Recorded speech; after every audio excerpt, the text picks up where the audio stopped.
Don't reward your ex with their bad behaviour, is what we're talking about today.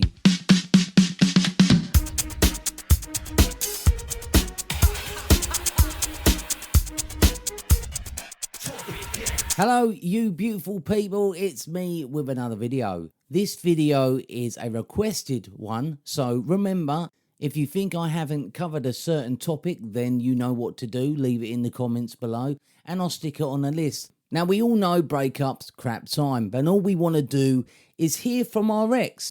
And sometimes we will just accept any form of communication, even if they're calling us names, arguing, accusing us of all sorts, generally just being nasty. We don't want to be going down this route, because what you're actually doing is prolonging any positive communication. And that's what we want. We want positive communication.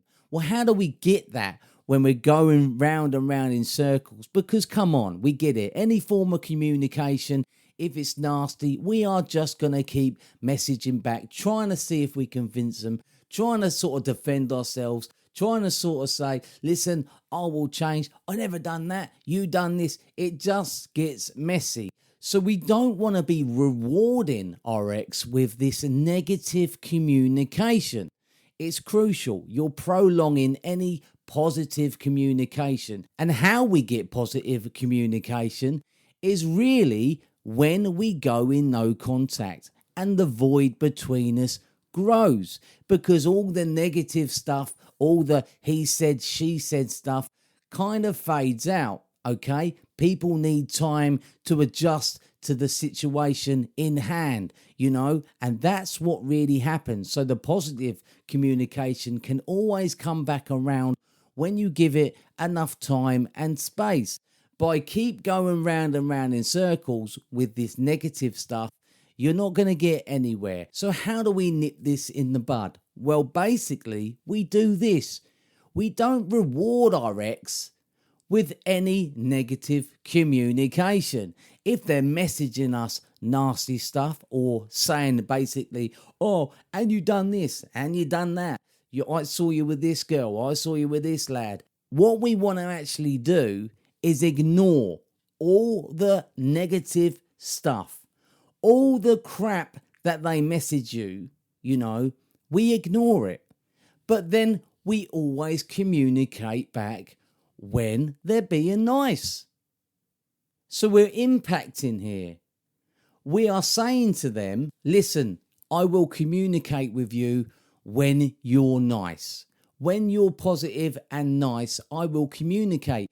If you're going to message me crap stuff all through the day, I am not going to rise to that and respond to that. That's how we do it. And they will eventually learn that they cannot just chuck stuff out there at you to get a rise out of you. Now, this is kind of going down the toxic relationship, the toxic breakup situation. And it does happen a hell of a lot. This isn't really aimed for two people just breaking up and it's an okay breakup. People go in no contact and we let them have their freedom. This is really aimed at the whole toxic breakup, and there's arguing and there's stuff thrown backwards and forwards. If you are in this kind of breakup where you are going round and round in circles, accusing, he said, she said, and they're firing it back, you need to nip this in the bud, because you are not going to spin this around in any time soon. To spin this around and get some positive stuff coming your way, you simply have to cut all ties. If they are negative and chucking stuff at you, then simply do not respond to it. Don't respond to negative behaviour. Only respond to positive behaviour, positive communication. That's what we need. And they will eventually learn that, hey, if I reach out doing this, this and this, then I'm not going to get any messages back. But if I reach out and speak on a neutral level, a nice level, then they will communicate. And I see this a hell of a lot where people would just keep messaging backwards and forwards, all negative stuff. And then it goes on to social media when someone blocks someone. it just escalates and escalates. And we don't want to go down that route, because if you do want to sort things out with your ex, you can't do it this way. You simply have to cut all ties and wait for the negative stuff to fade and wait for the communication to be neutral. Otherwise, you're not going to get anywhere.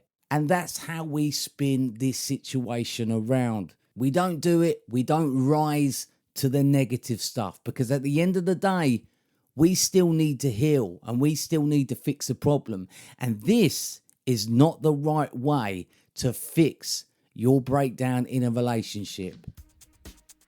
Just something to think about. Anyway, you're all beautiful people. I'll see you later.